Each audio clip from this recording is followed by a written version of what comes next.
Okay, so what we're gonna do is we're gonna try a few things here, and what I have here is I've been rummaging through some of my old school stuff, and I found a kind of a poem book from English class. I'm sure that a lot of people are used to this, and on every single page there's a different poem, a different title, etc. So what I'm gonna do is first I'm gonna give you the book, and I'm just gonna have you go to any poem. So choose any poem that you like. I'm gonna turn around. Okay. So you found the poem? Yes. Perfect. So now I'm gonna have you just in your head read the first line of the poem. First? So not the title, but the actual first line. Okay. And let's just start this out. I'm gonna try and see if I can get a word from there, from the first line. Maybe a word that's not very common in everyday language. Maybe there's one or two that could fit the bill, but what I'm getting here is a strong presence of two letters that are the same in the middle of the word. Yes. Yes. Can you just think of this word?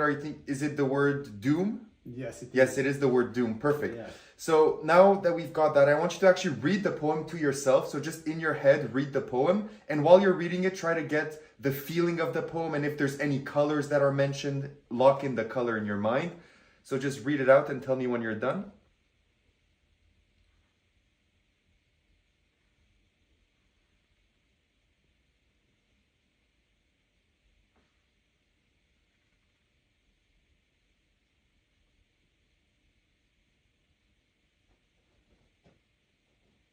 So have you finished? I'm done, yes. Perfect. So now what I'm going to have you do is I'm going to have you just think of the emotions from the poem. So I already know that this is not, I'm not getting any positive emotions. This is more like a sad or a negative or a more kind of sorrowful poem. So it's not very happy. Kind of. And is there any colors that are mentioned or a presence of a color inside of the poem? Yes, there is. Yes, there. Just imagine this color in front of you. Is it the color blue? It's kind of Yes. blue. Yes, that's the color.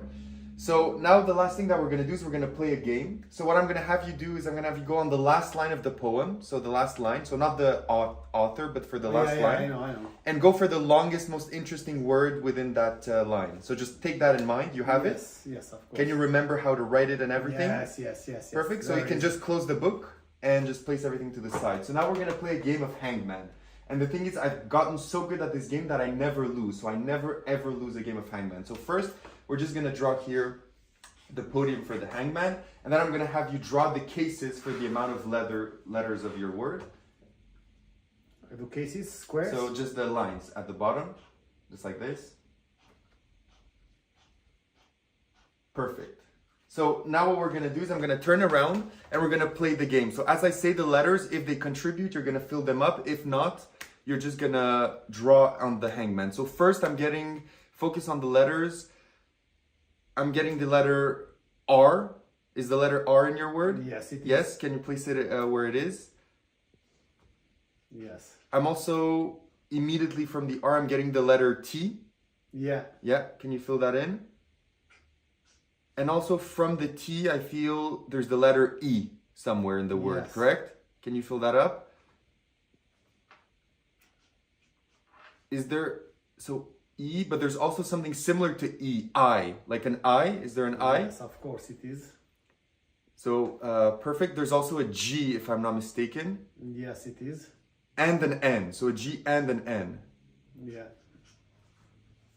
You're missing two. So there should be two left. I feel there's an L. Yes. There's an L in that as well. And the last letter should be an A, right? The last letter should be an A. Yes. So your word was Alerting. alerting, just like that. So thank you so much. Oh, you're very welcome.